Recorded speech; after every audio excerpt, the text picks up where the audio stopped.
Today I am going to talk about an issue in 2006 Ford Explorer 4.0 single overhead cam truck.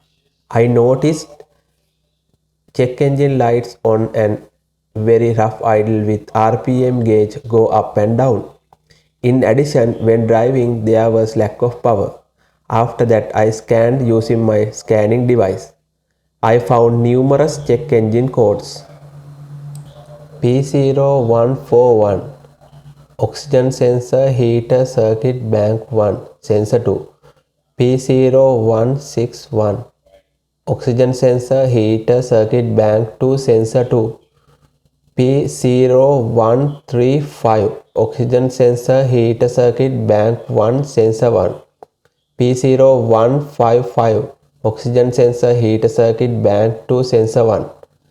And also P0443 evaporator system purge control valve circuit A and P0403 EGR A control circuit open.